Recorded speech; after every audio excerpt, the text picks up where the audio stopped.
Good morning and welcome to the third session of Boundaries and Bridges. I want to let you know that in case you didn't attend the first two sessions, they are available on our website through YouTube recordings under the 15 for You section. All of the sessions will be recorded as an additional resource for you. Also, please share these recordings with your support system and colleagues or anyone who could benefit. This is a wonderful example of building boundaries and bridges of care for each other that I think we all really need right now. My name is Tanya Lauer, and I'm a counselor with Life and Work Connections. Today, we are going to lean into the importance of building resiliency in our relationships together.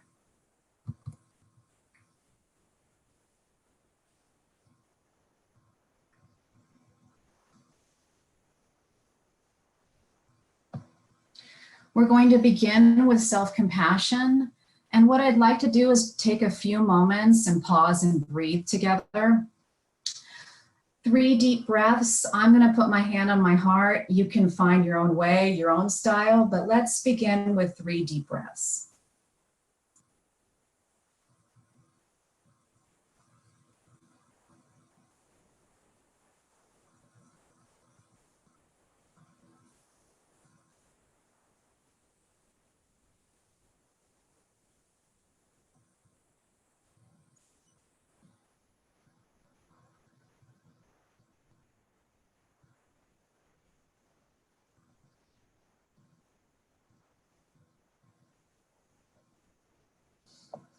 Thank you for pausing and joining me in that practice.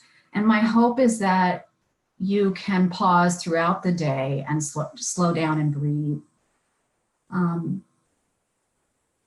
So we're going to begin with self-compassion. And this is what self-care essentially is about. Caring for ourselves with compassion impacts everything else that we do. The quality of the care we provide for ourselves is reflected in all of our relationships and also in our relationship with the world.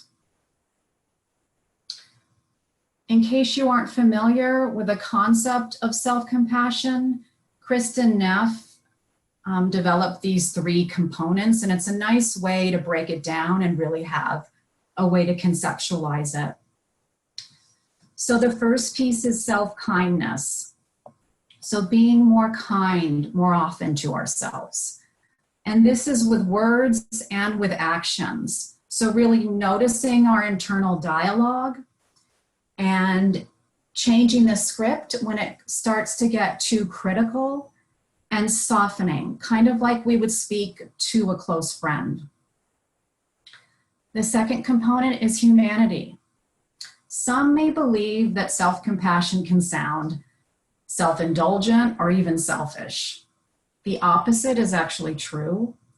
When we hold compassion for our own suffering, we have more empathy for others and more energy to help others. And we can really understand the depth of what it means to be human. The third component is mindfulness. When we no longer judge ourselves so harshly, we can become more open and we can really live in the now and savor more moments.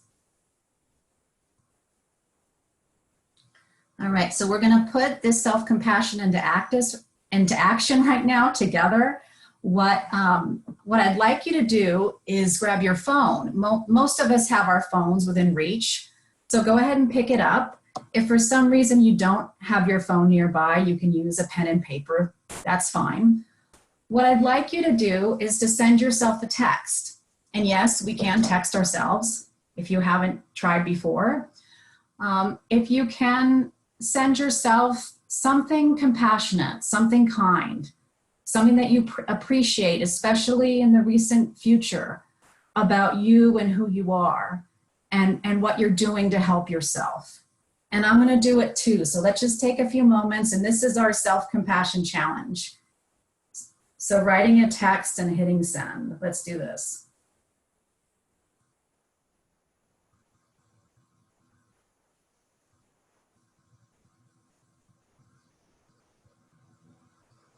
All right. So thank you for being up for that. And my hope is that that's an entree, that's a beginning. And you continue to find ways to send kind messages to yourself through text, through writing, through the way you speak to yourself. So next, we're going to transition and talk about strategies to build compassion in our relationships. The first piece is the title of the series, part of it, boundaries. So really developing, like this bamboo image here, firm and flexible boundaries. What this often requires is the ability to be honest with ourselves and with others. So that requires fostering some courage to express the truth. It's challenging and worth it. The next piece is practicing coping skills together. Breathing, walking, cooking, playing, listening to music. Playing together, coping together.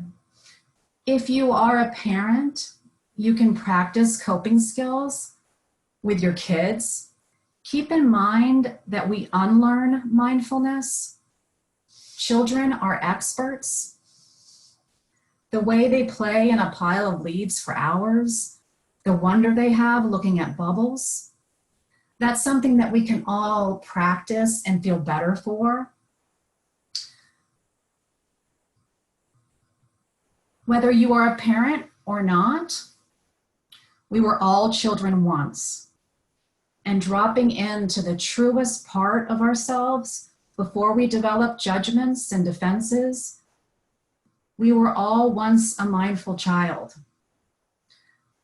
So sharing coping skills is a way to reconnect with that part of ourselves. Playing together, coping together, helps to strengthen all of our relationships, including colleagues and in work dynamics, family members, all the way around. The next piece we're going to talk about is recognizing when we're in a stress response. So the four you may be familiar with, they're fight, flight, freeze, and fawn. Fight is that anger, reactivity, when we feel like someone's coming at us, when we get aggressive. So we know what that is. We know what that feels like. Often that's based in fear and sadness. Flight is getting out. If we're staying home, that might be more challenging. Sometimes the way people do flight is escaping in other ways. So I'll share some examples using substances, alcohol. Really engaging in any addictive process is a way to escape and leave. The next stress response, freeze, is that shutting down like an iceberg. We know when we do that, and there may be times we really have to do that to get through. All of these stress responses we need to survive. They're not negative, we just can't live in them. And the last one, fawn, that's kind of new on the scene, is like the animal, like being helpful, fixing, rescuing. And those are wonderful qualities, but the problem with fawning is that we abandon ourselves in the process. So similar to codependency, there's imbalance, and that's why it doesn't help us. So we're gonna feel these stress responses, especially now, but the goal is not to live in them. And of course, our relationships will suffer, and there are significant health consequences if we're constantly in a stress response. So what can really help us is to pause and slow down. To lean into this concept further, I'd like you to think about a snow globe. I love snow globes, and many people collect them. sometimes it's really beautiful to see all the sparkle and snow when we really shake them up.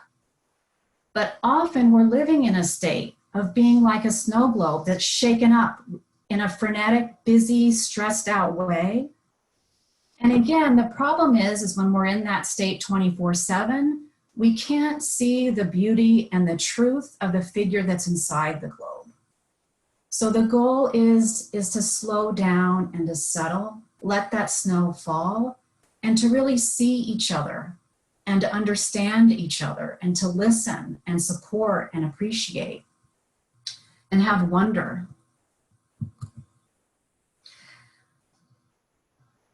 One way to really show appreciation is through gratitude. This image is our dog Waffles when he was a puppy. I'll tell you, he is a star when it comes to expressing gratitude. Most dogs are. Often our pets, and if you don't have a pet, your connection with nature can help foster feelings of gratitude. We know that there are tremendous health benefits when we express gratitude, and it also really helps our relationships. Often with clients, I'll recommend that they express gratitude 3 times a day for 90 days. And then I ask them, see how you feel. And often they feel so much better, and they can report that in a tangible way. So again, to really put this into practice, I'm going to ask you to step up and do a compassion challenge. Of course, it's a choice. It's an option. If you could grab your phone again, and what I'd like you to do is text a quick message to someone in your life who you appreciate, who is supported. If you could quickly just send a quick note of gratitude to someone out there, and I will too.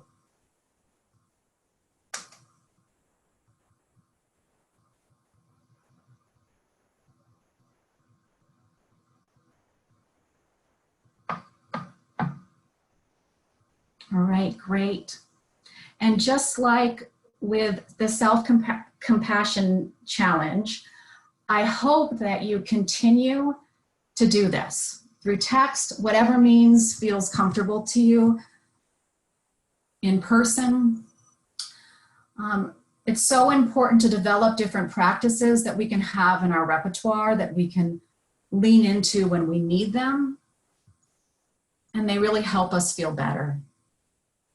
So now we're going to close with a compassion practice together. I'm going to ask you to get into a comfortable posture in your chair. If you want, you can lean back, you can close your eyes. You can really get comfortable and take a few deep breaths.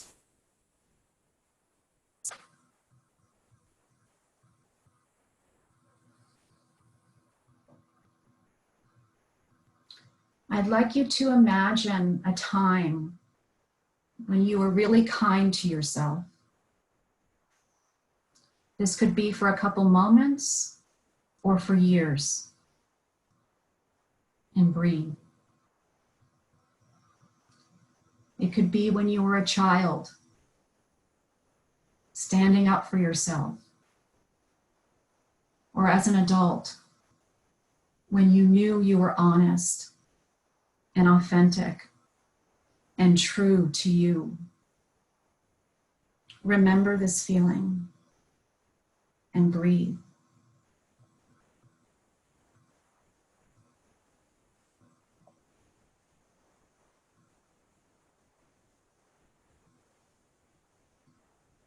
Now I'd like you to imagine the same resource of compassion flowing into all of your relationships.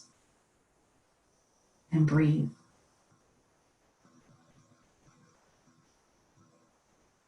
Imagine how you can practice speaking the truth openly. How you connect and build meaning in your relationships. And breathe.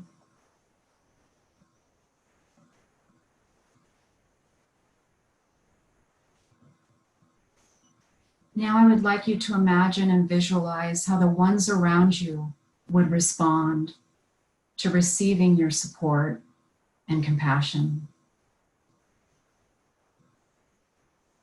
Consider how expressions and actions you initiate will make a difference in their lives. And breathe.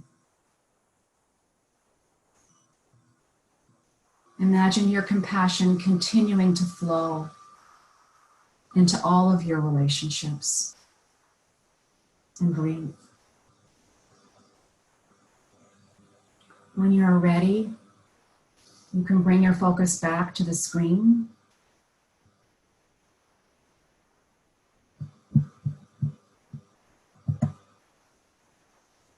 Thank you for showing up today and working together on building boundaries and resilience in our relationships. We'll get through this together. We're all becoming more resilient together. And I'll see you next time. Thank you. Bye-bye.